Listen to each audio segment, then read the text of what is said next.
Halo teman-teman yang lagi apply beasiswa Fulbright dan nunggu pengumumannya kapan keluar, lulus atau enggak. Nah, saya mau share pengalaman saya. Saya sudah dinyatakan lulus sebagai principal kandidat Fulbright. Dapat email, terus apa sih direction selanjutnya yang harus kita lakukan? Check it out.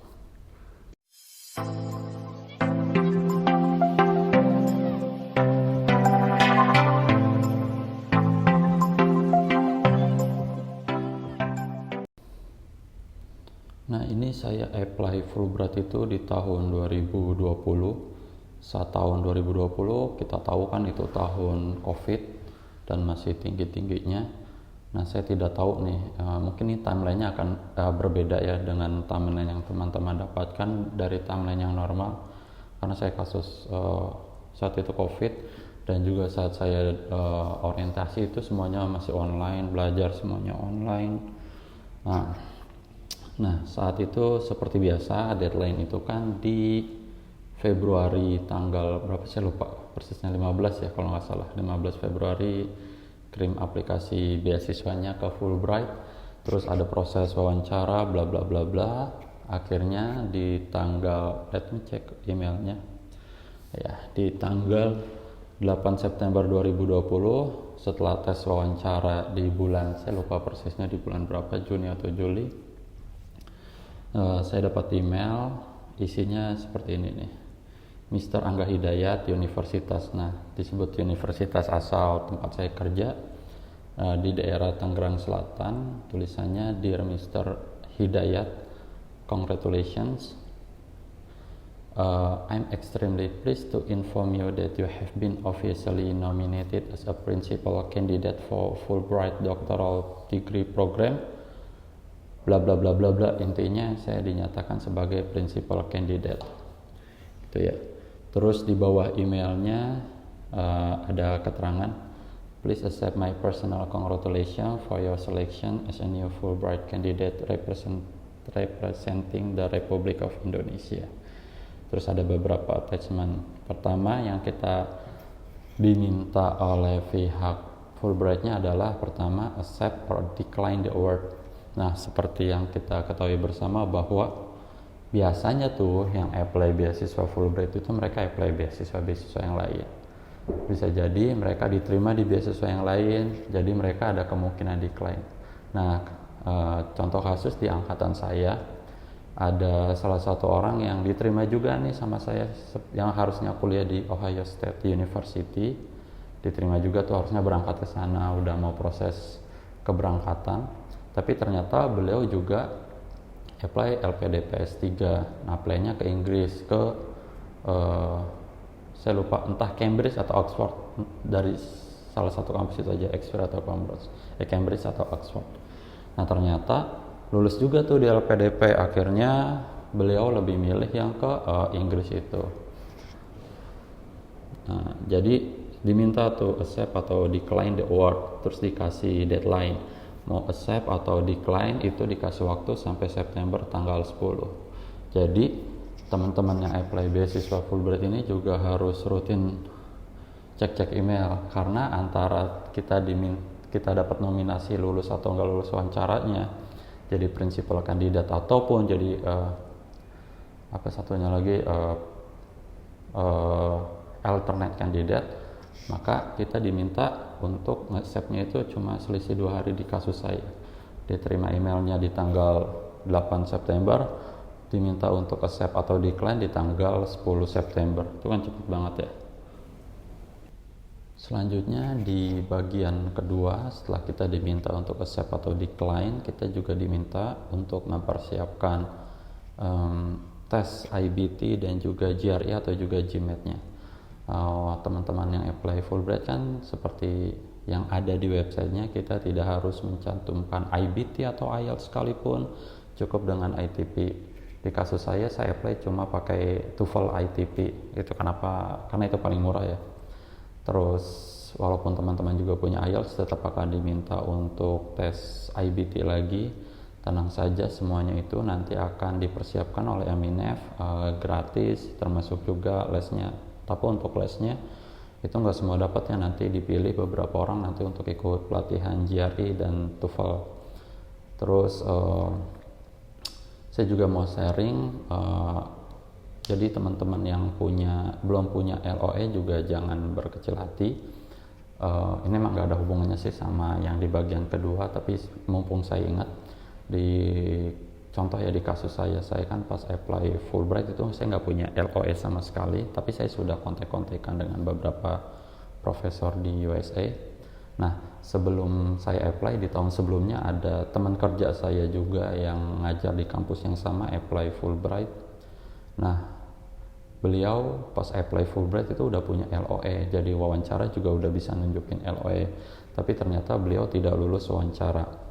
Nah, sedangkan saya yang saat itu tidak punya LOE, wawancara alhamdulillah lulus dan dinyatakan principal candidate. Email selanjutnya itu berisi tentang informasi mentoring program. Loh, apa itu mentoring program? Jadi teman-teman pas apply Fulbright kan diminta untuk masukin study objective sama personal statement ya.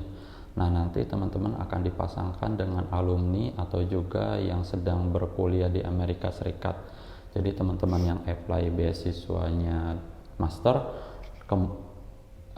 bisa dipasangin sama alumni atau juga bisa dipasangin sama mahasiswa yang lagi ambil program doktoral di Amerika Serikat, yang dapat beasiswa Fulbright S3 di Amerika Serikat yang sedang kuliah. Tapi teman-teman yang apply beasiswa doctoral degree akan dipasangin sama alumni yang udah lulus, udah punya gelar PhD. Nanti teman-teman, di kasus saya saat saya setelah accept di tanggal 10 September, saya programnya itu tertulis di emailnya, itu program dimulai dari tanggal 11 sampai tanggal 20, tanggal 24 September.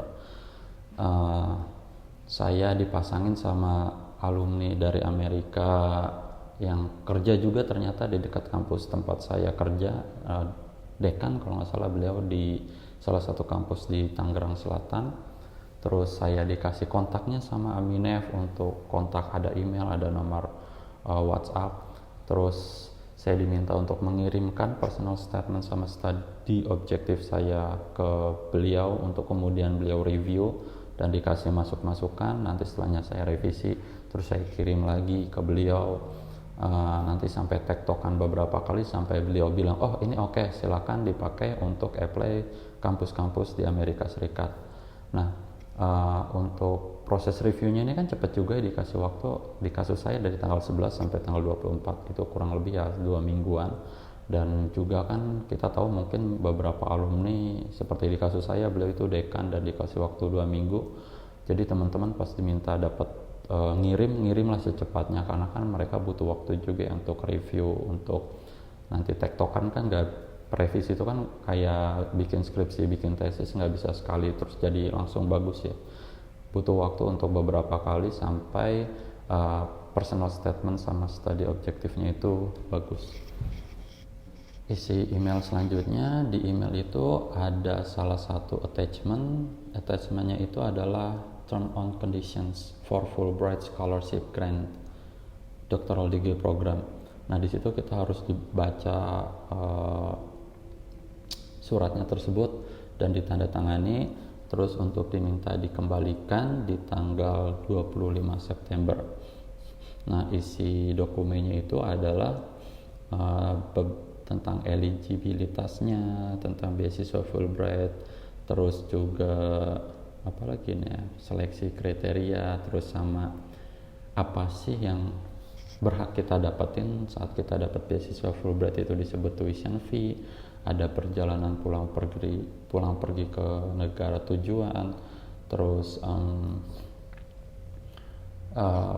aplikasi visa, dan juga penjelasan tentang visa J2 kalau teman-teman yang punya keluarga, tentang PDO itu tentang pre-departure allowance, terus tentang juga tentang penjelasan tentang stipend, uang yang kita dapatkan tiap bulan, tentang juga book allowance, tentang asuransi kesehatan. Di Amerika ini kan semuanya harus pakai asuransi ya, itu juga dijelasin asuransinya, tentang pre-akademik, tentang biaya-biaya tes yang di cover sama Aminef, terus juga tentang berapa sih uang yang kita dapetin, tentang biaya kuliahnya itu berapa, disebutin spesifiknya di situ, juga tentang grant duration, lama kita dapat beasiswanya itu maksimal berapa lama sih, terus sama proses enrollmentnya juga, kita harus diterima di salah satu kampus, terus biaya hidupnya disebutin spesifik di situ berapa, range-nya dari berapa ke berapa, karena kan tergantung kota ya.